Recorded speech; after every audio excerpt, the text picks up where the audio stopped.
Ahayah, Bahasham, Yashiya, Barak. Shabbat, Shalawam, Barak Athah. Welcome to World War III. Our reference today will be 2 Corinthians chapter 4, verse 4. Today's message will be Theology of the Gods. Now, theology in its Greek form is part religious and part secular. Religious and secular reasoning.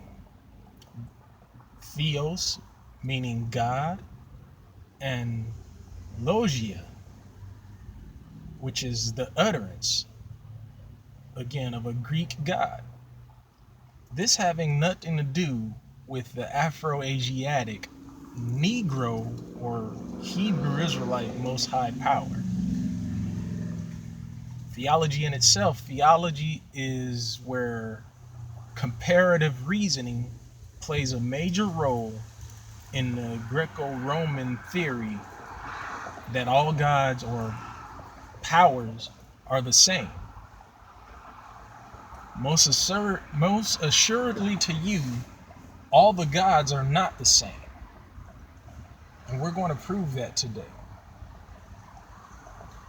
Now, if you go into Strong's Concordance, and I like to use Strong's Concordance simply because it is a way that the regular folk who don't know how to read the Paleolithic Hebrew, they can go to this ready source that will, help you along the way in your journey. So in Strong's Concordance, the reference to gods, plural, is number 430, and it's Elohim. This is the word that's used in Genesis when God said, "Let us make man in our image."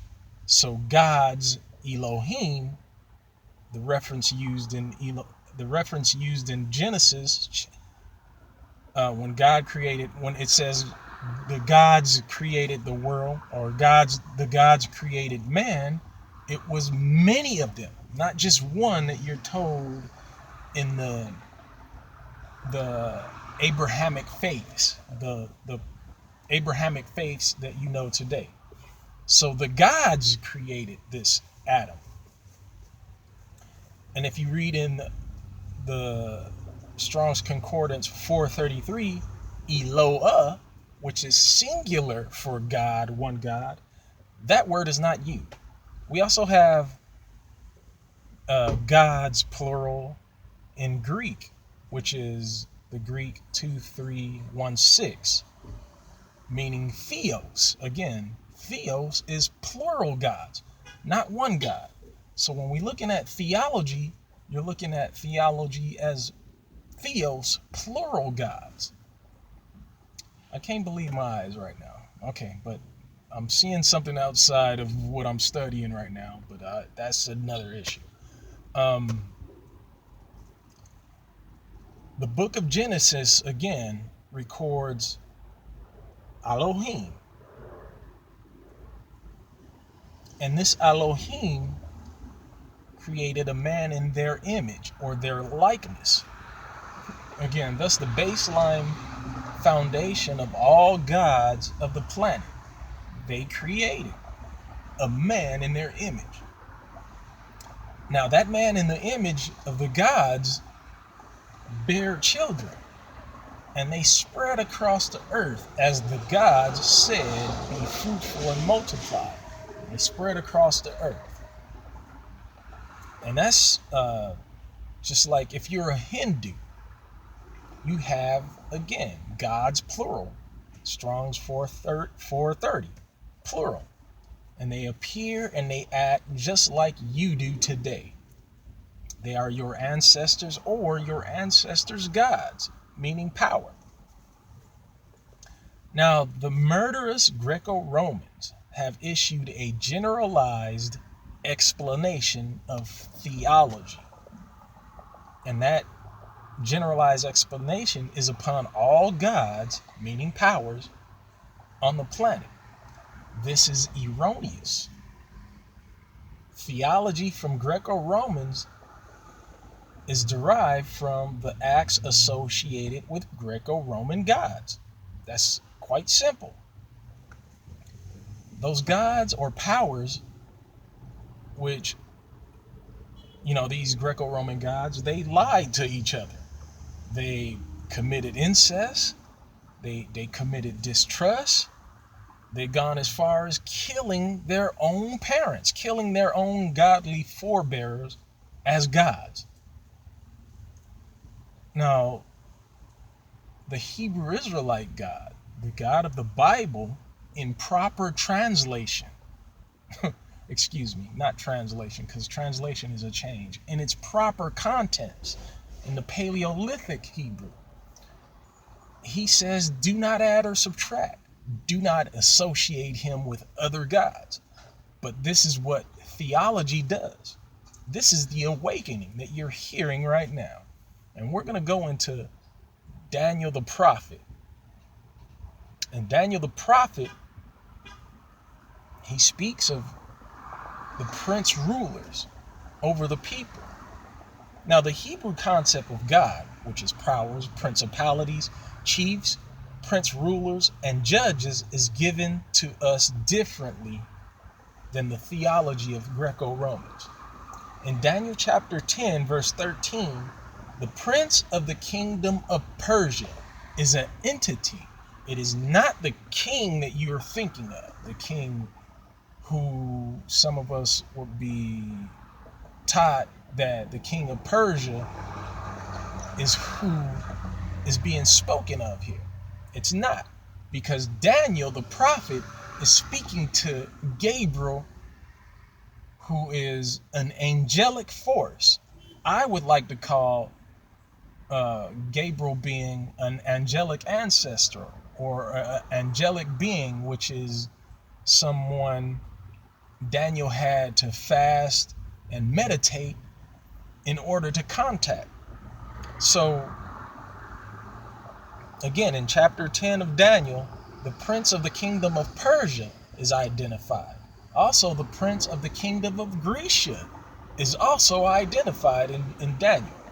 Now we come to Daniel 12, chapter 1, Michael, the prince over the Israelites. Michael is not a prince over any other group of people. Michael is a prince over the Israelites. Just like there is a prince of the kingdom of Persia, there is a prince over the kingdom of Grecia, there are princes which are angelic entities over different nations. When we come to the reference quote, which is the 2 Corinthians, this is Paul. Again, I'm seeing things that are not associated with it. This is Paul, excuse me, by the way. This is Paul in 2 Corinthians chapter 4, verse 4. The God, which is, this book is written in Greek, God, which is Gadriel. And that's the name of the prince of the power over the Greeks. In translation, Gadriel. The God of this world is not the God of Hebrewisms. So Gadriel, which is the tongue you're using, God today, Gadriel is an angelic entity. And he is not the God of the ancient Hebrews. Again, Gabriel is speaking of Michael to Daniel. And this same Gabriel is found contending over the body of Moses. Is Michael contending over the body of other people? It's not identified in Holy Scripture. So when we come to the subject of theology, you have intellectuals, you have people who are, they call themselves theologians, they call themselves scholars. And when they don't address this in this manner, there is a mark of confusion that falls over all the people who are following or obeying their doctrine. And this is something highly to consider. Those of you who call yourselves Indians, those of you who call yourselves Latinos or Africans or Negros, whatever people who have been subjected to this Christian thing, you know, this Christianity, these Abrahamic faiths that were forced upon you. You were listening to the transliteration and translation of these Greco-Romans. And if you go to the end of the book of Daniel, I can say that this is one of the revelations that is supposed to be opened in the end days. You've heard it here. I'm a Hebrew Israelite. I am a conscientious objector. And I am also an administrator of peace. Hebrew Israelite out.